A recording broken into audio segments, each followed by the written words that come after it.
muito bom dia, boa tarde e buenas noites. Prof. Maria Andrade, que é advogada, professora e mentora para a primeira fase da OAB, dando seguimento à nossa revisão de Direito Constitucional. Vamos agora para o ponto 6, direitos políticos, tá? Então vamos lá, começando pelo alistamento eleitoral, tá? A partir dos 16 anos pode começar o alistamento eleitoral, sendo que dos 16 aos 18 anos esse alistamento é facultativo, ou seja, a pessoa ali, o cidadão tem a faculdade de votar, né, de fazer a requisição do seu título de eleitor, o seu alistamento eleitoral, porém, não é obrigatório, tá? E se ele for fazer retirar o seu título de eleitor, né, vai lá, fez seu título de eleitor e não quiser votar, ele não precisa votar, é facultativo, tá bem? Dos 18 até os 70 anos é obrigatório, tá? Aí o voto é obrigatório, dos 18 aos 70 anos. A partir dos 70 anos é facultativo também, tá? A partir dos 70 anos, facultativo. A pessoa maior de 70 anos que não quiser ir votar, ela não vai receber sanção de multa, ela não vai ter o CPF cancelado, tá? Esse tipo de coisa. Em qualquer idade é facultativo aos analfabetos votarem, tá? Os analfabetos, eles não têm a obrigatoriedade de votar com nenhuma idade, seja com 16, seja com 20, seja com 69, seja com 72 ou 70 anos, tá bem? Os analfabetos têm essa condição. E são inalistáveis, ou seja, aqueles que não podem fazer o seu alistamento eleitoral, tá? Não vão se listar aptos para poder votar os estrangeiros, os conscritos, que são aqueles que forem alistados ou recrutados enquanto estiverem no serviço militar obrigatório, fez 18 anos, foi lá, fez lá o seu alistamento, foi chamado, então, enquanto estiver ali naquele serviço militar, não vai poder votar, tá bem? Tanto os analfabetos quanto os inalistáveis são também inelegíveis, ou seja, não pode ser eleito, tá? O analfabeto, ele não pode ser eleito para nenhum cargo. Na vida real, a gente sabe que não é bem assim que acontece, mas a gente está aqui estudando, gravando as coisas para fins de exame de ordem, tá? Então, para fins de exame de ordem, os analfabetos e ali o pessoal que tá, os conscritos, né? Eles são inelegíveis também, tá bem? E outros casos de inelegibilidade serão estabelecidos em uma lei complementar que trará também os prazos da cessação deste impedimento, certo? A gente vai ver mais pra frente. Agora vamos lá, idades mínimas para os cargos. 18 anos pode ser somente vereador. 30 anos é exigência somente para governadores e vice-governadores. 35 anos é necessário aos cargos que demandam experiência, sabedoria, senador, presidente e vice-presidente da República. O que sobrou? Os 21 anos, tá? Então todo o resto é 21 anos. Ali, ó, cargos de deputado federal, deputado estadual, distrital, prefeito, vice-prefeito e juiz de paz. Seguindo aqui, essa já foi. Inelegibilidade reflexa. Só ocorre para parentes de chefe do executivo, presidente, governador e prefeito. O parentesco tem que ser até o 2º grau. Só ocorre dentro do território de jurisdição do chefe do executivo. Por exemplo, a esposa do prefeito, ela não pode se candidatar e ser eleita no mesmo território que o prefeito, tá? Porque imagina se a gente tem ali uma família inteira dentro do governo, dentro do mesmo território, tá? Não pode dentro do mesmo território. A inelegibilidade reflexa. Essa pessoa se torna inelegível por reflexo do seu parente de até 2º grau estar ali ocupando um cargo de chefia, tá? Eleição do militar. Se tem mais de 10 anos de serviço, deverá afastar-se da atividade. Se tem menos de 10 anos de serviço, será agregado pela autoridade superior. Se eleito, passará automaticamente no ato da diplomação para a inatividade, tá? Lei complementar estabelecerá outros casos de inelegibilidade e os prazos de sua cessação. Ação de impugnação de mandato eletivo, AIME, tá? Ação de impugnação de mandato eletivo. 15 dias contados da diplomação, a pessoa foi lá, foi eleita, você quer ingressar com uma ação para impugnar aquele mandato daquela pessoa eleita. Você tem que 15 dias contados da diplomação. Esse prazo começa a contar da data da diplomação, certo? Provas de abuso do poder econômico, corrupção ou fraude. Segredo de justiça. Perda ou suspensão dos direitos políticos. Presta atenção aqui, tá? Cancelamento da naturalização por sentença transitada em julgado. Perda. Sempre que envolve sentença transitada em julgado é algo grave, é algo mais sério. Então, nesse caso, é perda, tá? 2. Incapacidade civil absoluta. Suspensão. 3. Condição criminal transitada em julgado enquanto durarem os seus efeitos. Suspensão. Por quê? Porque aqui é enquanto durarem os efeitos daquela ação penal, tá? Daquela condenação penal transitada em julgado. Somente durante aquele período. É diferente, tá? 4. Recusa de cumprir obrigação a todos imposta ou prestação alternativa nos termos do artigo 5º. 8. Perda ou suspensão sem pacificação doutrinária. 5. Improbidade administrativa nos termos do artigo 37, parágrafo 4º. Suspensão, tá? Improbidade administrativa, suspensão. Lei que altera o processo eleitoral. Entrada em vigor na data da sua publicação. A aplicação somente nas eleições que ocorram após 1 ano do início da sua vigência, tá? Agora, ponto 7, partidos políticos.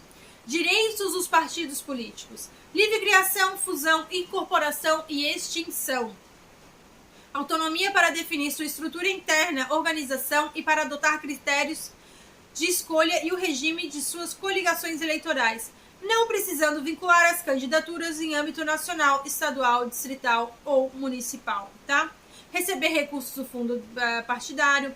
Vejam, esses são os direitos dos partidos políticos, tá? Os partidos políticos, obviamente, podem receber o recurso do fundo partidário. Isso é uma questão que, não sei, às vezes as coisas que parecem muito óbvias, os alunos erram, tá? Justamente por achar que é óbvio demais. Acesso gratuito ao rádio e televisão na forma da lei. Aquele horário eleitoral gratuito que passa na televisão, na rádio, sabe? Que a gente, quando era... Quem é mais da minha idade, assim, dos 30 a mais, vai se lembrar que a gente não tinha esse acesso. A gente não tinha acesso à internet, a gente não tinha esse acesso à TV a cabo antes, né? A gente era obrigada a ver somente os canais ali. Não falha a luz. A ver ali os canais abertos, nossa... Quando era criança mesmo era terrível ter que esperar esse horário obrigatório. Obrigações dos partidos políticos. Resguardar a soberania nacional, o regime democrático, o pluripartidarismo e os direitos fundamentais da pessoa humana. Possuir caráter nacional. Não pode um partido político ser somente de um município, vamos supor, tá? O partido político ele tem caráter nacional, é uma obrigação dele, tá? Prestar contas à justiça eleitoral, funcionamento parlamentar de acordo com a lei, estabelecer normas de disciplina e fidelidade partidária em seus estatutos, registrar seus estatutos no TSE após adquirirem personalidade jurídica conforme a lei civil. Vedações, não pode, o partido político não pode, tá? Não podem receber recursos financeiros de entidades ou governos estrangeiros ou subordinarem-se a estes, tá? O governo francês quer investir numa campanha de um determinado partido político aqui. Este partido não pode receber esse dinheiro, tá?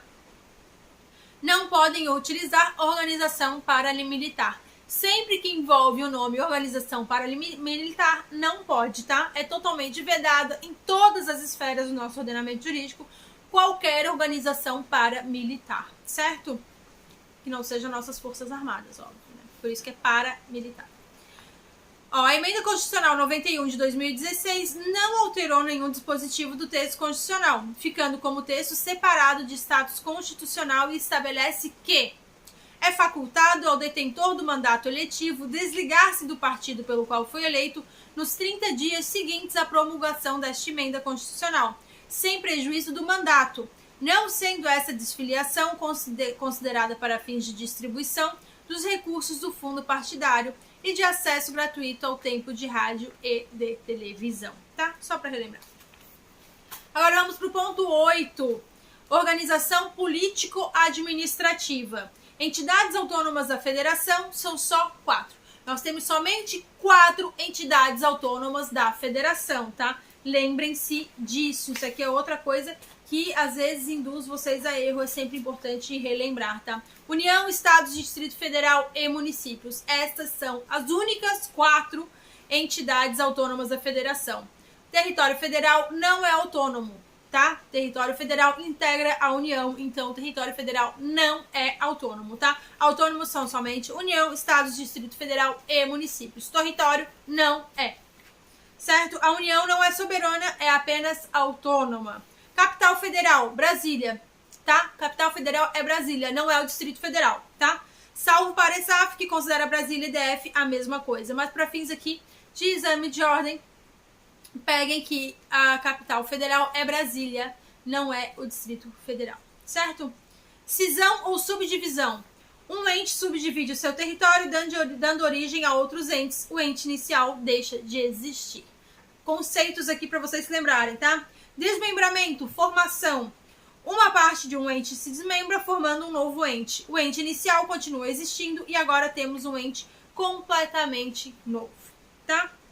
Quando a gente desmembra, é diferente ali da cisão ou subdivisão, tá? A gente tem um grande, a gente divide, continua existindo esse com esse nome aqui e passa a existir outro. É que nem quando desmembra um terreno, tá? Desmembramento, anexação.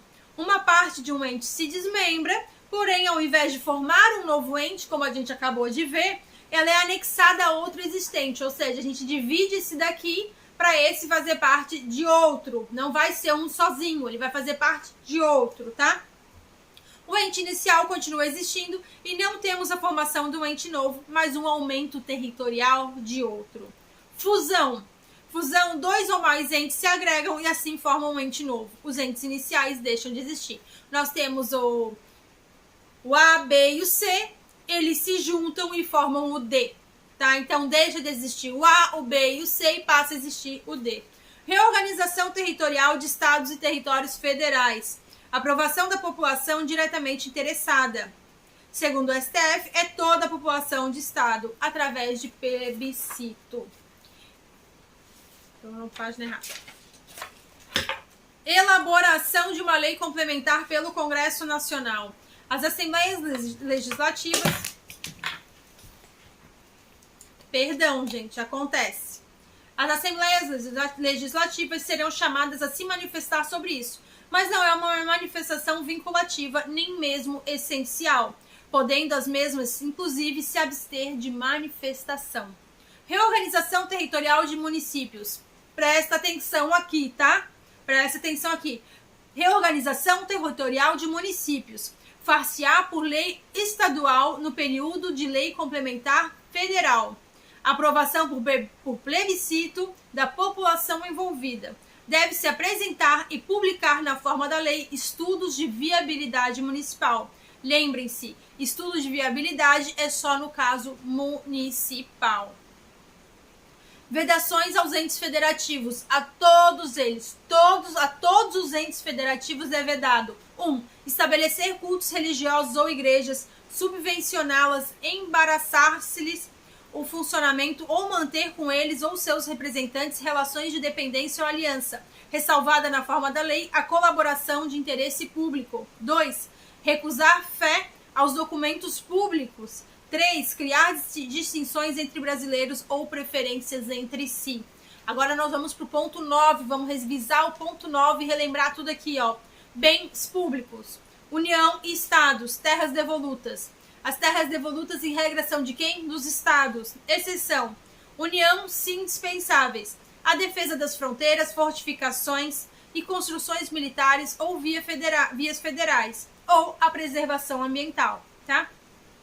Ilhas fluviais e lacustres. Regra, são dos estados, tá? Exceção, União se fizer limite com outros países. Águas superficiais ou subterrâneas, fluentes, emergentes e em depósito. Regra, dos estados. Exceção, União se na forma da lei decorrerem de obras da União. Lagos, rios e demais águas correntes. Regra, estados. Exceção, União se banhar mais de um estado. Se fizerem limite com países ou se deles provierem ou se desentenderem ou se entenderem. Também são os terrenos marginais destes e as praias pluviais.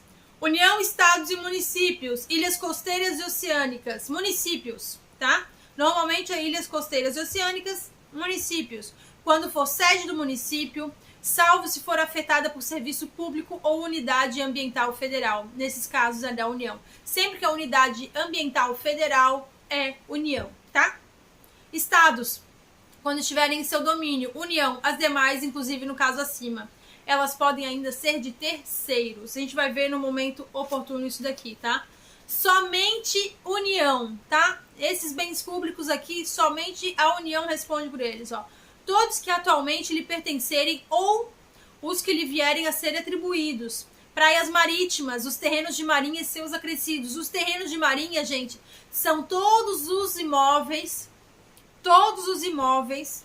a 40 metros de distância da pré-amar de 1841. O que é a pré-amar?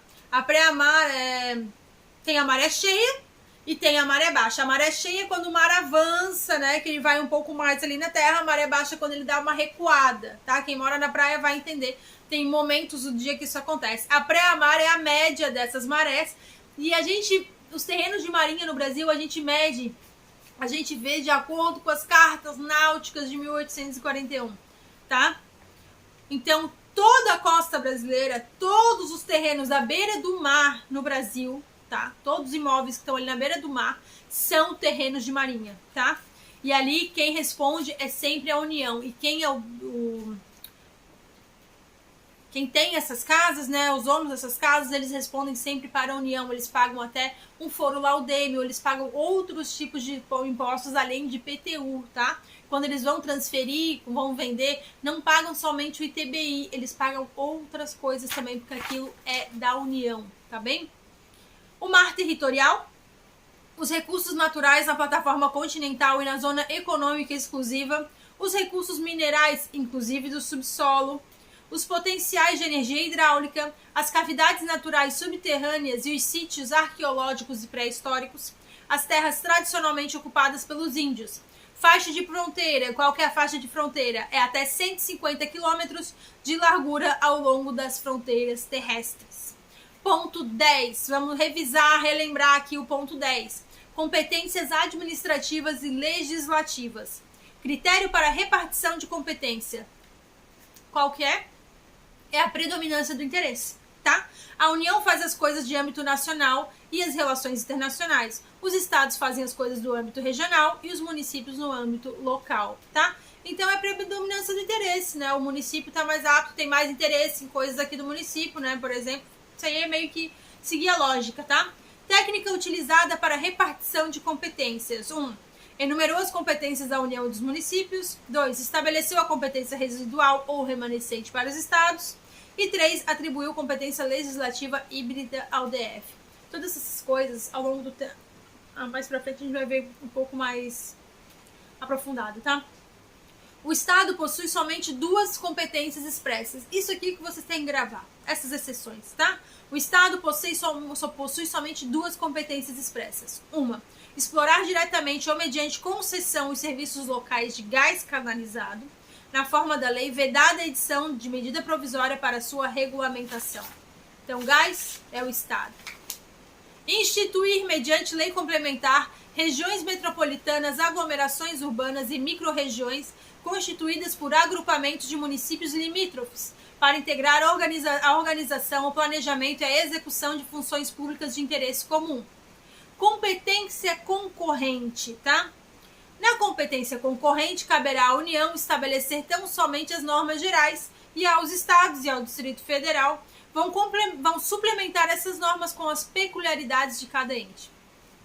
A União faz um geralzão, aí vem o município ou o Distrito Federal, né? E vão regulamentar de acordo com a sua realidade, né? De acordo com aquilo que se aplica à sua cidade, tá bem?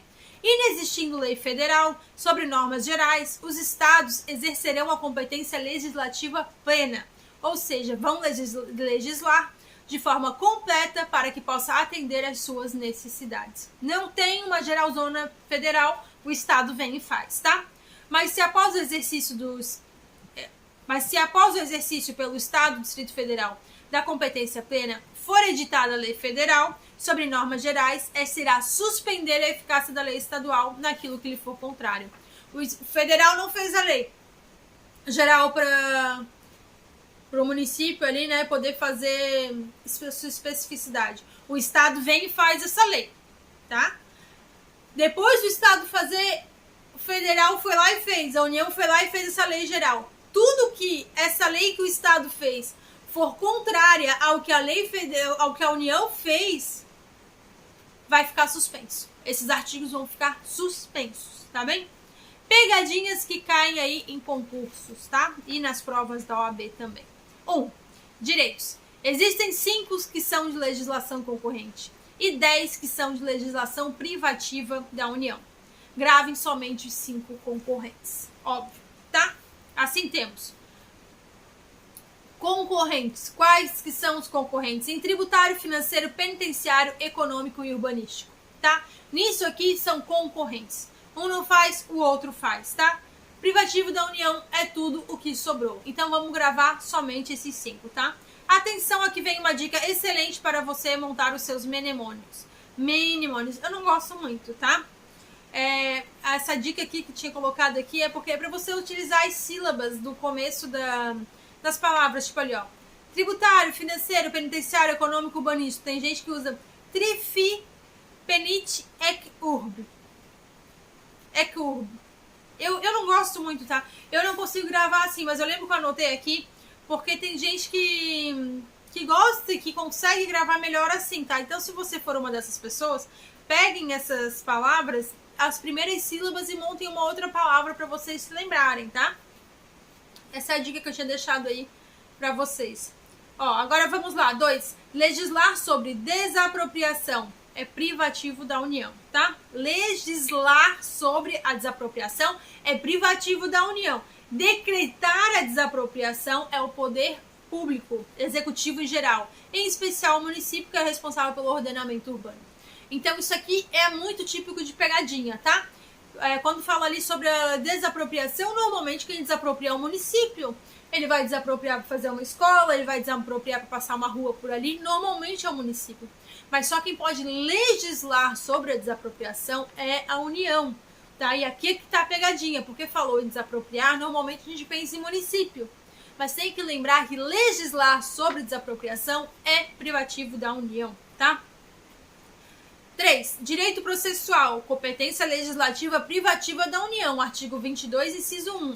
Já que não está ali na parte dos concorrentes, né, entre tributário, financeiro, penitenciário, econômico e urbanístico. Versus que procedimentos em matéria processual, competência legislativa concorrente, artigo 24, inciso 11. Ou seja, observadas as normas gerais da União, cada ente poderá estabelecer no seu âmbito como serão os procedimentos a serem usados nos andamentos dos seus processos. 4. Seguridade social. É o conjunto de saúde mais a previdência social, mais assistência social. Esse conjunto como todo é de competência legislativa da União. Está lá no artigo 22, inciso 23. Leiam esses artigos da Constituição, tá? Se não leram até agora, leiam. E previdência social, bem como a defesa da saúde, a proteção e defesa da saúde, a legislação é concorrente, pois cada ente possui o seu regime próprio de previdência, artigo 24, inciso 13. E proteger e defender a saúde é algo que merece união de forças dos entes públicos, tá? 5. Legislar sobre educação, competência concorrente, tá? Legislar sobre diretrizes e bases da educação nacional é privativo da União, gente. Se é base da União Nacional, o que o Estado, o que o município vai poder legislar sobre isso? Se é para o Brasil inteiro, então, pela lógica, é somente a União, tá? Competências dos municípios, vamos lá. Inciso 1, legislar sobre assuntos de interesse local. 2, suplementar a legislação federal e a estadual no que lhe couber. 3, instituir e arrecadar os tributos de sua competência, bem como aplicar suas rendas sem prejuízo da obrigatoriedade de prestar contas e publicar balancetes nos prazos fixados em lei. 4, criar, organizar e suprimir distritos, observada a legislação estadual. 5, organizar e prestar diretamente ou sob o regime de concessão ou permissão os serviços públicos de interesse local, incluídos de transporte coletivo, que tem caráter essencial. 6. Manter com a cooperação técnica e financeira da União e do Estado programas de educação infantil e de ensino fundamental. 7. Prestar com cooperação técnica e financeira da União e do Estado serviços de atendimento à saúde da população. 8. Promover no que couber adequado ordenamento territorial mediante planejamento e controle do uso, do parcelamento e da ocupação do solo urbano. 9. Promover a proteção do patrimônio histórico-cultural local, observada a legislação e a ação fiscalizadora estadual e federal.